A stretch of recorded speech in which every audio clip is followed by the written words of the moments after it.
History of the World by J. M. Roberts. Book 3, The Classical Mediterranean. Chapter 8, The Waning of Classical West. How much of the Church's rise was in the end inevitable, it is hardly profitable to consider. Certainly, in spite of a North African Christian tradition which saw the state as an irrelevance, something so positively important as Christianity could hardly have remained forever unrecognized by the civil power. Yet someone had to begin. Constantine was the man who took the crucial steps which linked church and empire for so long as the empire should last. His choices were historically decisive. The church gained most, for it acquired the charisma of Rome. The empire seemed less changed, yet Constantine's sons were brought up as Christians, and even the fragility of much in the new establishment was to appear soon after his death in 337. He had registered a decisive break with the tradition of classical Rome. Ultimately, unwittingly, he founded Christian Europe and therefore the modern world. One of his decisions, only slightly less enduring in its effects, was the foundation, on the command of God, he said, of a city to rival Rome on the site of the old Greek colony of Byzantium, at the entrance of the Black Sea. It was dedicated in 330 as Constantinople, though his own court remained at Nicomedia, and no emperor was to reside there permanently for another 50 years. Constantine was again shaping the future. For 1,000 years, Constantinople would be a Christian capital unsullied by pagan rites. After that, for 500 years more, it would be a pagan capital and the constant ambition of would be successors to its traditions. Once again, though this is anticipating too much, we must return to the empire of as Constantine left it. In Roman eyes, still coterminous with civilization. Its frontiers ran for the most part along natural features which recognized, more or less, the demarcations of distinct geographical and historical regions. Hadrian's Wall in Britannia was their northern limit. In continental Europe, they followed the Rhine and Danube. The Black Sea coasts north of the mouths of the Danube had been lost to the barbarians by 305 BC, but Asia Minor remained in the empire. It stretched as far east as the shifting boundary with Persia. Further south, the Levant coast and Palestine lay within a frontier which ran to the Red Sea. The lower Nile Valley was still held by the empire, and so was the North African coast. The African frontiers were the Atlas and the desert. This unity for all Constantine's great work in large measure an illusion.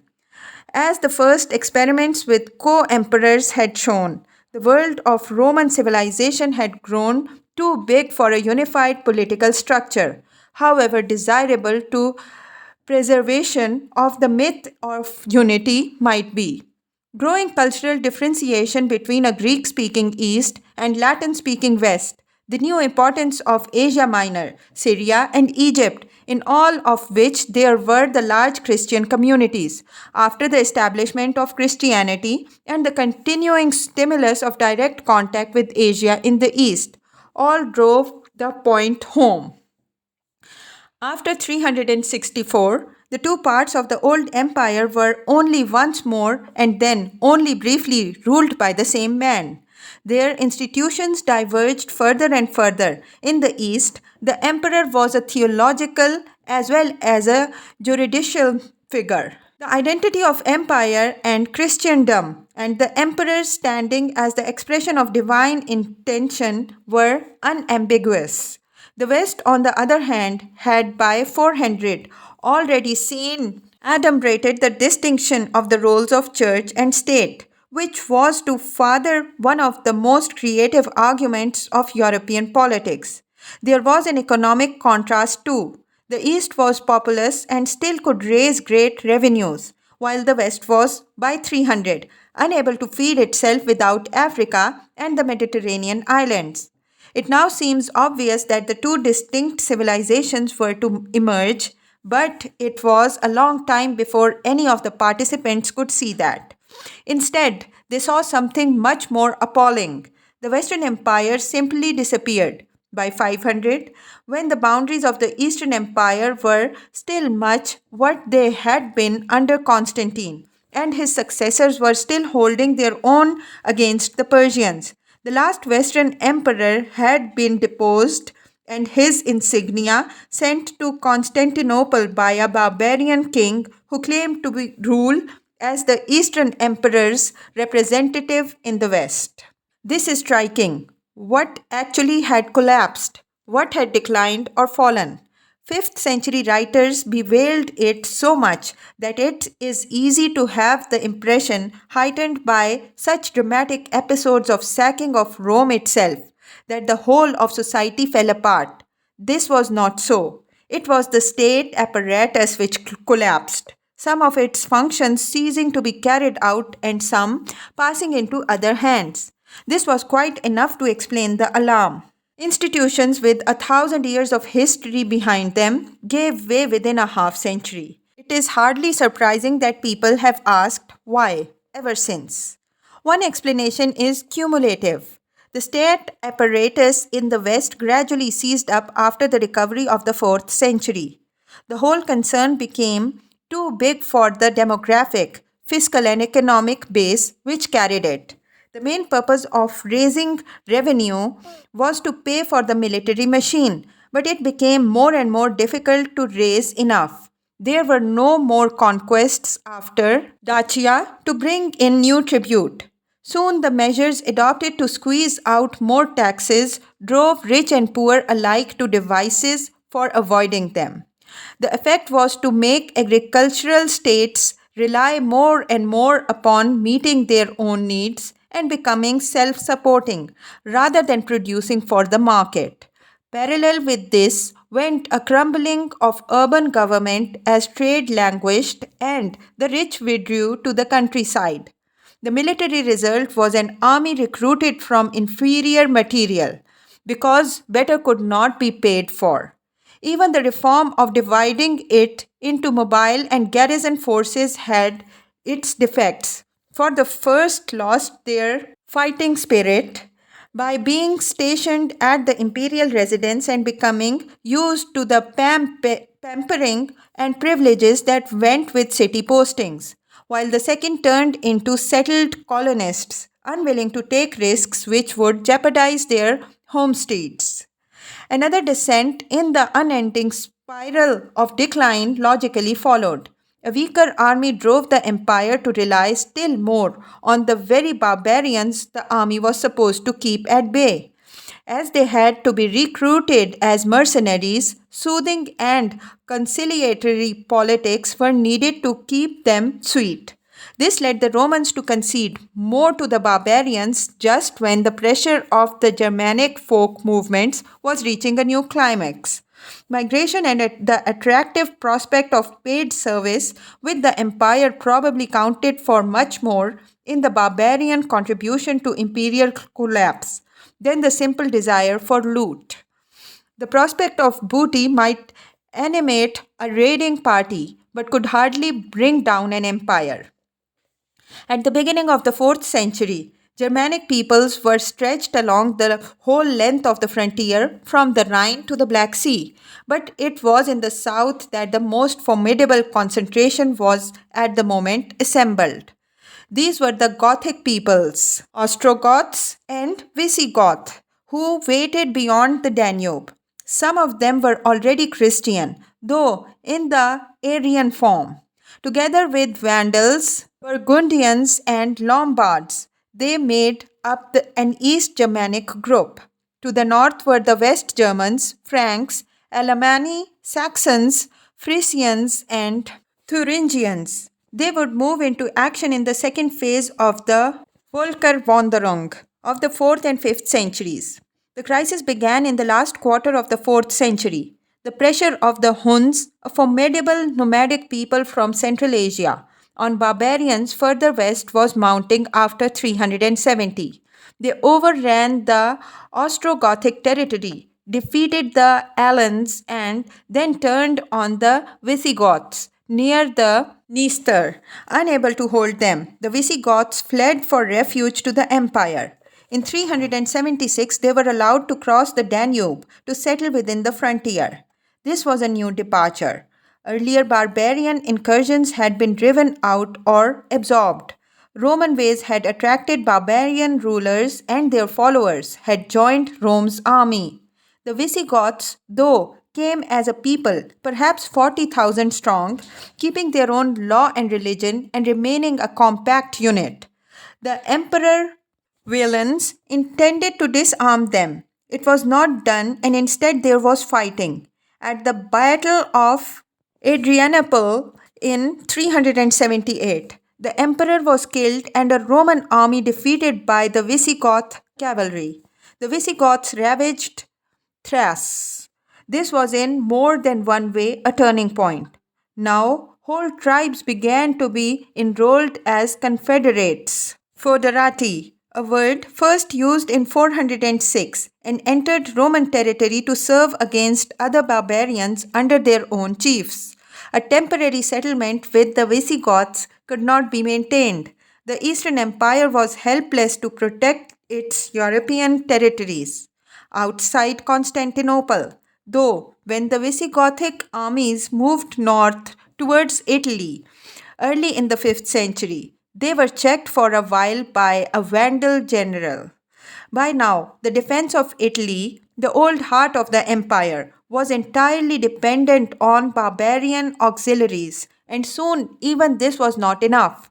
Constantinople might be held, but in 410 the Goths sacked Rome after an abortive move to the south with a view of pillaging Africa as they had pillaged Italy.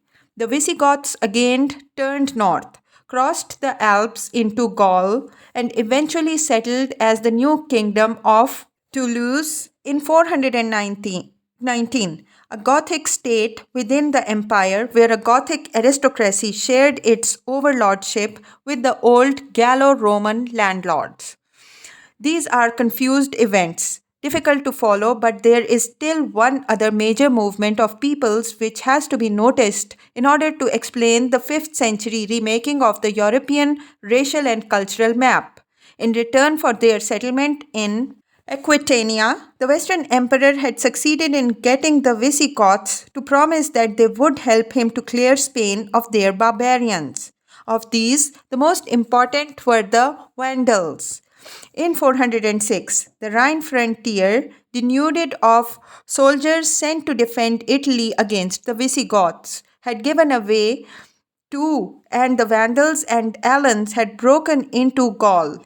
From there, they made their way southward, sacking and looting as they went, and crossing the Pyrenees to establish a Vandal state in Spain.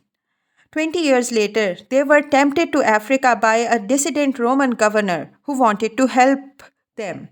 Visigoth attacks encouraged them to leave Spain. By 439, they had taken Carthage. The Vandal kingdom of Africa now had a naval base. They were to stay there for nearly a century, and in 455, they too crossed to sack Rome and leave their name to history as a synonym for mindless destructiveness. Terrible as this was, it was less important than the seizure of Africa, the mortal blow to the old Western Empire. It had now lost much of the economic base, though great efforts could and would still be made in the West by Eastern emperors. Roman rule there was on its last legs. Even in 402, the Western emperor and the Senate had already fled from Rome to Ravenna, the last imperial capital in Italy. The dependence on barbarian against barbarian was a fatal handicap. The cumulative impact of fresh pressure made recovery impossible. The protection of Italy had meant abandoning Gaul and Spain to the Vandals. Their invasion of Africa had meant the loss of Rome's grain-growing provinces. The collapse was completed in Europe in the third quarter of the century. It followed the greatest of the Hun assaults, These nomads had followed the Germanic tribes to the Balkans and Central Europe after a preliminary diversion to ravage Anatolia and Syria. By 440, the Huns were led by Attila, under whom their power was at its height.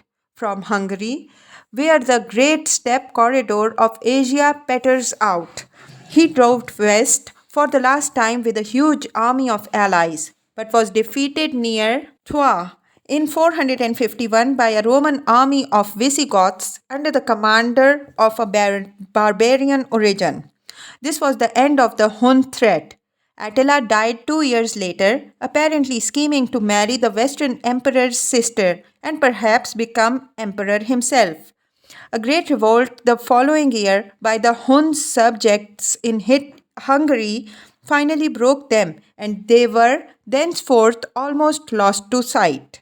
In Asia, their home, new confederations of nomads were forming to play a similar part in the future, but their story can wait. The Huns had all but delivered the coup de grace in the west. One emperor had sent the pope to intercede with Attila. The western emperor was deposed by a Germanic warlord, Odoacer, in 476, and formal sovereignty passed to the eastern emperors. Though Italy, like the rest of the former western provinces, was henceforth a barbarian kingdom, independent in all but name, Italians regarded the emperor as their sovereign, resident in Constantinople, though he might be. The structure which had finally given way under these blows has in its last decades something of a Cheshire cat about it. It was fading away all the time. It is not particularly meaningful to pick one date rather than another at its end. It is unlikely that 476 seemed specially remarkable to contemporaries. The barbarian kingdoms were only a logical development of the reliance upon barbarian troops for the field army and their settlement as federati within the frontiers. The barbarians themselves usually wanted no more unless it was simple loot. Certainly, they did not plan to replace imperial authority with their own. It is a Goth who is reported saying, I hope to go down to posterity as a restorer of Rome, since it is not possible that I should be its supplanter. Other dangers were greater and more fundamental than barbarian swagger.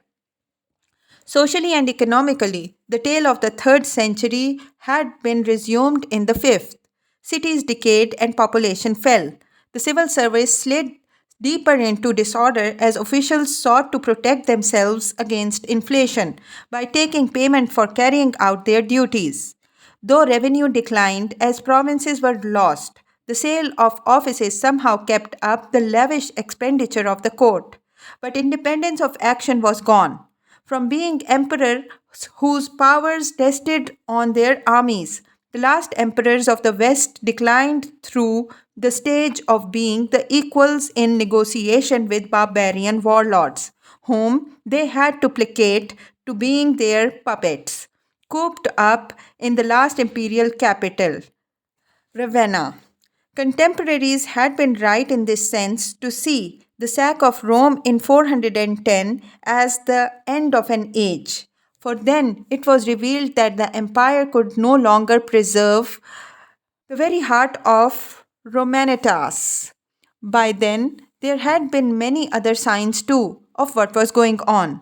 The last emperor of Constantine's house had tried during a brief reign 361 to 363 to restore the pagan cults. This had earned him historical fame, or in Christianized infamy, and revealingly the title the apostate.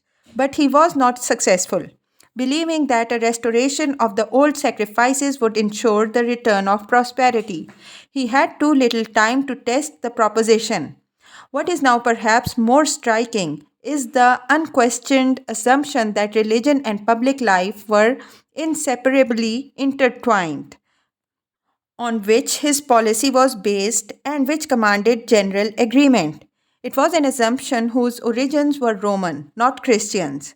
Julian did not threaten Constantine's work, and Theodosius, the last ruler of the United Empire, at last forbade the public worship of the ancient gods in 380.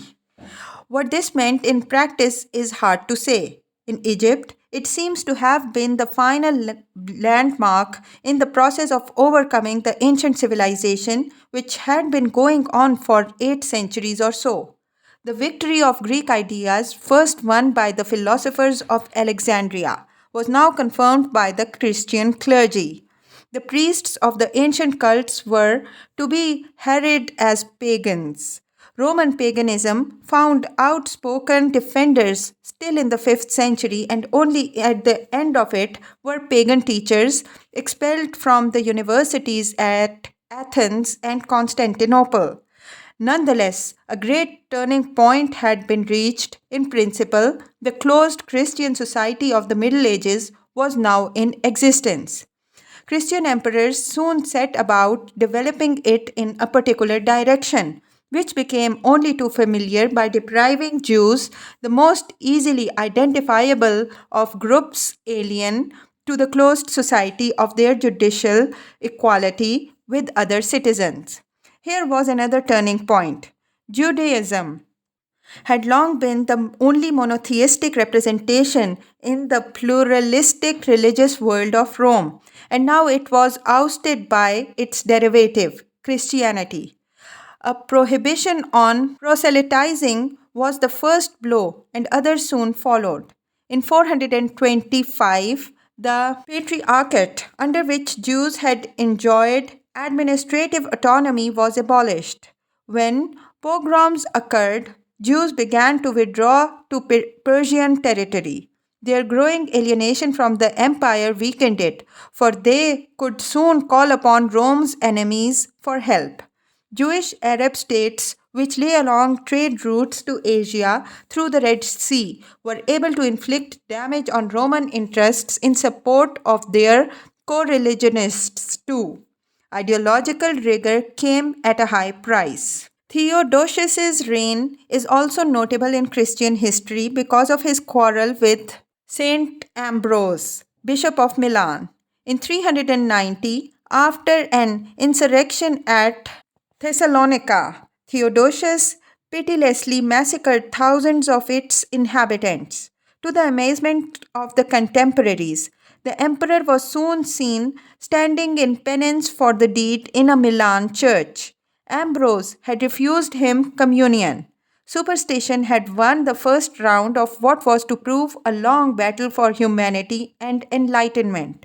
Other men of might were to be tamed by excommunication or its threat. By this was the first time the spiritual arm had been so exercised, and it is significant that it happened in the Western Church.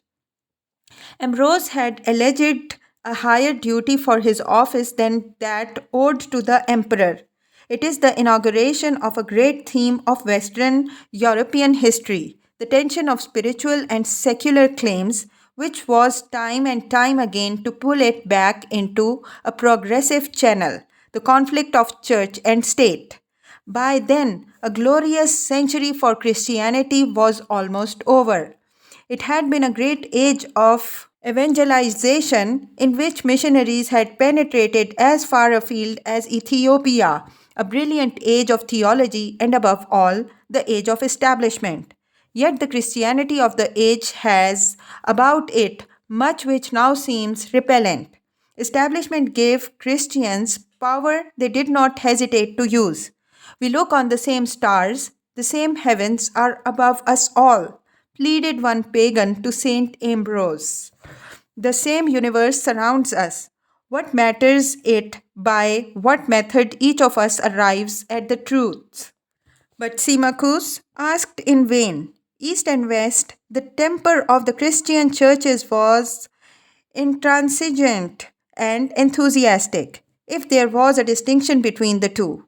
It lay between the Greeks' conviction of the almost limitless authority of a Christianized empire blending spiritual and secular power, and the defensive suspicious hostility to the whole secular world. state included, of a Latin tradition which taught Christians to see themselves as a saving remnant tossed on the seas of sin and paganism in the Noah's Ark of the Church. Yet, to be fair to the fathers or to understand their anxieties and fears, a modern observer has to recognize the compelling power of superstition and mystery in the whole late classical world.